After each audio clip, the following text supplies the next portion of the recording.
It's great to be here today with Architectural Digest. To be a part of this shoot it's like a dream come true.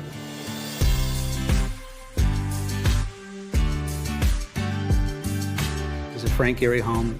It was really an artist's loft. It was built in the late 60s, early 70s. I'm very fortunate to be really a caretaker of this house. The house is remarkable, and it changes throughout the course of the day because of the light and how the light plays a big part of the aesthetic. When I first got the house, I thought it was really important to reach out to talk to Frank Gehry and to get his experience of making the house and why he designed it and all that, and invited him up to have a drink, and we were having a party, and he sat up in the upper loft and he said, "This is my favorite spot." And this was a big transition for him because it was his first time to really build a home, not a home, but a studio, the way he wanted to. And certainly the choice of material with the corrugated tin was revolutionary at the time. It started off with a small little horse shed, and they took that idea and ran with it, and they expanded it. The notion is that the interior can change for the need of the artist or whoever is working in here, but the exterior will stay the same. My favorite part of this room is really the wood, and it has a practical reason as well because it's so loud in here because of the Italian plaster and the kids. Once it all gets ramped up and the volume gets really high, it can be deafening. So this helps to sort of bring it down and help to quiet the house.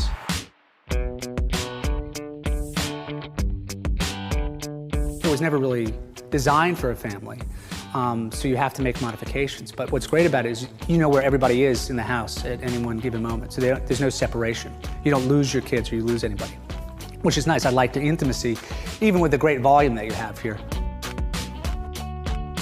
Trying to design and decorate a house like this is very challenging because I think it looks great with nothing in it. But you want to be comfortable and you want it to be warm. And I think sometimes with a lot of modern homes, they look great, but they're not warm. You don't want to sit down. And this is a family home, and we want it to be inviting and comfortable and casual and relaxed so you're not uptight about things. Especially with kids, you just can't worry about things getting, stains on them or things like that.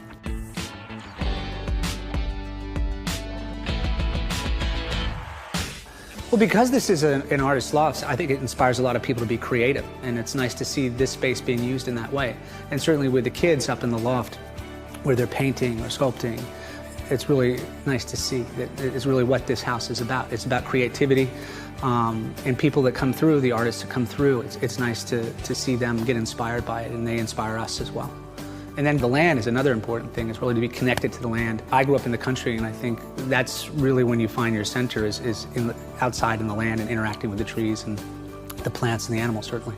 We have 4 mini donkeys, Easton, Weston, Styx, and Mabel, a tortoise named Clover, a pig named Hank, 2 goats, and tons of chickens, and 3 dogs. So it's good. It's nice that the kids have this, and they have this space that's protected. And they can go off and have their private time and explore on their own. And my daughter Tallulah has really embraced the garden and spends a lot of time up there, either cutting flowers or cutting the vegetables and then bringing them down and cooking. I think that, to me, gives me so much satisfaction to know that she's doing that. And it's fun here. I mean, it's like I said, you're a caretaker of a house, and you have to be very careful to nurture it and sustain it and hand it on to someone else eventually.